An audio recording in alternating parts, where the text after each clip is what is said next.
আসসালামু আলাইকুম, কেমন আছেন আপনারা সবাই? আশা করি আপনারা সবাই অনেক ভালো আছেন। কিছুদিন আগে একটা পোস্ট করছিলাম যে কোনটা নিয়ে আপনারা রিভিউ দেখতে চান।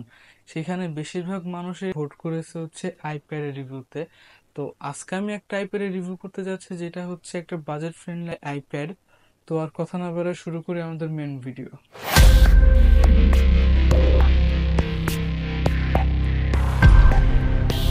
298 গ্রাম ওজনের এই আইপ্যাডটা লঞ্চ করা হয়েছে 2015 সালে, এবং এটা তিনটা কালার ভেরিয়েন্টে লঞ্চ করা হয়েছে।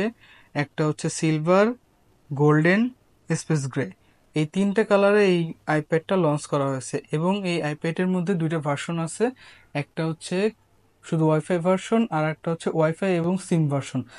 আমার কাছে আছে শুধু হচ্ছে ওয়াইফাই ভার্সন, যদিও আমি সিম ভার্সনটা খুঁজে পাইনি। আইপ্যাডটার ঠিক ডান সাইডে পেয়ে যাচ্ছেন দুইটা ভলিউম বাটন এবং একটা মাইক্রোফোন, এবং এর উপর সাইডে দেখতে পাচ্ছেন হচ্ছে পাওয়ার বাটন।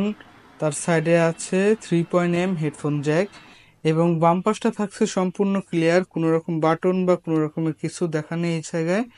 এবং এটা যদি একবারে নিচের দিকে দেখি তাহলে আছে স্পিকার গ্রিল এবং হচ্ছে লাইটনিং পোর্ট। এটার উপর দিকে দেখতে যাই তাহলে এটাতে রয়েছে ফিঙ্গারপ্রিন্ট। এটার ফিঙ্গারপ্রিন্ট আমরা টেস্ট করে দেখেছি, এটার ফিঙ্গারপ্রিন্ট লক আনলকটা খুবই ভালো। মাঝে মাঝে সময় একটু ডিলে কাজ করে, কিন্তু সেটা আশা করি আমরা ব্যবহার করার সময় অভ্যস্ত হয়ে যাব। এখন কথা বলা যাক এর ডিসপ্লে সেকশন নিয়ে। ডিসপ্লেতে থাকছে হচ্ছে 7.9 ইঞ্চির ডিসপ্লে। আর পিপিআই হচ্ছে 326 পিক্সেল পার পিপিআই। এটাতে চিপ বা প্রসেসর হিসেবে ইউজ করা হয়েছে A8 চিপ। এখন যদি বলা যায় এর ক্যামেরা সেকশন নিয়ে, তাহলে ক্যামেরা সেকশনে শুরুতে বলতে হয় এর ফ্রন্টে আছে 8 মেগাপিক্সেলের ক্যামেরা, যেটার কোয়ালিটি আমরা দেখতে পাচ্ছি যে এখনকার রেশিও খুব ভালোভাবে ছবি তুলতে পারতেছে, এবং ছবির কোয়ালিটিগুলো কিন্তু খুবই ভালো আসতেছে। এটার মধ্যে আর একটা ফিচার আছে যেটা হচ্ছে ফেস ডিটেকশন। আসা যাক ভিডিও সেকশন নিয়ে। এটাতে সর্বোচ্চ ভিডিও রেকর্ড করতে পারবেন 1830 fps এ ভিডিও রেকর্ড করতে পারবেন। এটা দিয়ে জুম করতে পারবেন সর্বোচ্চ 3x জুম, যেটার কোয়ালিটি আমরা দিয়ে দেবো। অবশ্যই আপনারা দেখে দিবেন যে এটা জুম কোয়ালিটি ঠিক কিরকম কাজ করে। এক নজরে দেখে আসা যাক এটার মধ্যে কি কি সেন্সর ইউজ করা হয়েছে।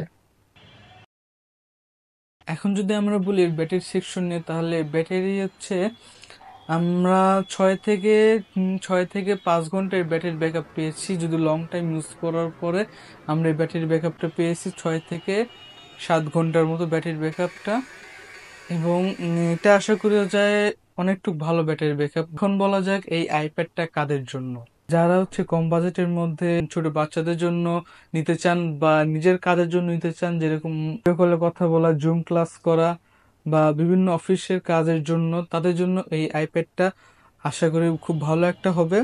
কারণ এটার দাম খুবই কম, মাত্র হচ্ছে 10,000 টাকা, এবং 10,000 টাকা এত ভালো কিছু আশা করা যায় না। আজকের ভিডিওটা এই পর্যন্তই। আশা করি সবাই ভালো থাকবেন। আল্লাহ হাফেজ।